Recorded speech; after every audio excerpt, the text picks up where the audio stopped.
என்னது இது? புழு மாதிரி இருக்கு. ஆமா, இது புழுதான். என் கார்டன்ல போய் புழு வந்திருக்கு. நான் அடிச்சு கொல்லுறேன்.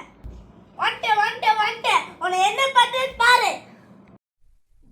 ஜோவி ஸ்டாப், என்ன பண்ற? சாரி, மறுபடியும் வந்துட்டியா?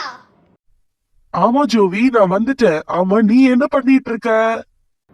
கண்ணு தெரியலையா டோரி? நான் புழுவை அடிக்க போறேன் டோரி. அது புழு இல்ல, அது பட்டர்ஃப்ளை. கண்ணு தெரியலையா டோரி? அது பட்டர்ஃப்ளை இல்ல டோரி, அது புழு டோரி. அச்சோ, சரி வா, லைஃப் சைக்கிள் ஆஃப் பட்டர்ஃப்ளை தெரிஞ்சுக்கலாம். புழு எப்படி பட்டர்ஃப்ளையா மாறுது சேர்ந்து கத்துக்கலாம். வாங்க லைஃப் சைக்கிள் ஆஃப் பட்டர்ஃப்ளை பத்தி கத்துக்கலாம். பட்டர்ஃப்ளை பொறுத்த வரைக்கும் மொத்தம் 4 ஸ்டேஜஸ் ஆஃப் டிரான்ஸ்ஃபர்மேஷனை கடந்து வரும். அதுல நம்பர் 1 என்ன அப்படின்னா லேயிங் எக்ஸ்.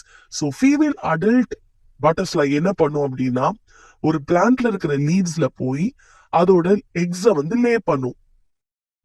இப்போ ஸ்டேஜ் 2, அந்த எக்ஸ் எல்லாம் ஹேட்ச் ஆகி கேட்டர்பில்லரா மாறிடும். கேட்டர்பில்லரை இன்னொரு பேர்லயும் சொல்லுவாங்க லார்வா.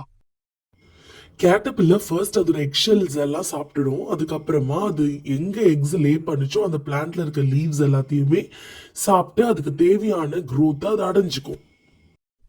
இப்போ ஸ்டேஜ் 3, நம்ம கேட்டர்பில்லர் நல்லா சாப்பிட்டு நல்லா க்ரோ ஆனதுக்கு அப்புறமா அது சுத்தி ஒரு ப்ரொடெக்டிவ் லேயரை ஃபார்ம் பண்ணும்.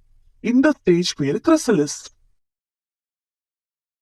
நம்மளோட லாஸ்ட் ஸ்டேஜ் தான் பட்டர்ஃப்ளை. இந்த கிரிசலிஸ்குள்ள இருந்து பட்டர்ஃப்ளை அழகா எமர்ஜ் ஆகி வெளியில வந்துடும். இப்போ நம்ம ஒரு குயிக் ரிவிஷன் பார்த்துடலாம். First stage laying eggs, second stage caterpillar or larva, third stage chrysalis and fourth stage butterfly.